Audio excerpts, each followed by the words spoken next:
Okay, another lab video. This one's gonna be a little shaky cam because I'm doing it in my hand to make life easier. I know we just had an exam, so it's no new material, so this is on stuff from before the exam. You're gonna find the moment of inertia of this disc. Now of note, it's a disc. So the moment of inertia for a disc does have a set equation. If you look at today's lab, you can see that the moment of inertia of a disc should be 1/2 mr squared. So if you know the mass and you know the radius, you can find the theoretical value. I will give you the mass and radius.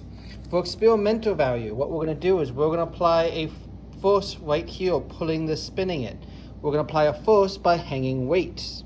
If we apply a force around the spool, that means we're applying a force a distance lowercase r from the pivot point. That means we're applying a torque. That torque will be Rf sine theta. Now in this case, the force we're applying is by hanging masses. If I come around, you can see that there's a pulley, and hanging from the pulley, well there will be, is going to be a mass. I'm going to have to attach it. I need both hands for that.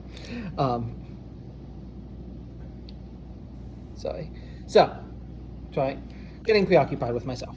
So what's going to happen is that means the force applied will just be mg, where m is the mass that is hanging. So the mass that's hanging, we're going to vary it, and we're going to say for each mass hanging, we're going to solve for the angular acceleration of this disk.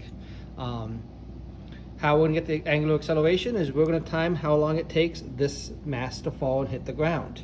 If we know the linear acceleration of this mass, we can relate the linear acceleration of the mass to the angular acceleration of here. So we'll just go and use some kinematics. The equations are all in the lab. I will give them to you in a second. Okay, part 2 of this lab. So now the mass is hanging. So what we're going to do, as I said, is this mass applies a force down here. That force on this string applies a torque. That torque is going to cause an angular acceleration.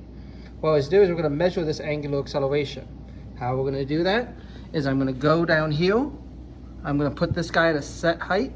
I'm going to use 70 centimeters or 0.7 meters.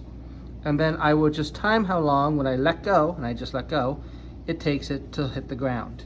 As you can see, it's a slow process. I can't really time it right now because I'm using my phone to film, but I will do it again in a second and just time and stop right there. Once I know the time it took to fall, I can go and use my kinematics to find the acceleration of this spinning. Finding the acceleration, I can use that to get an angular acceleration.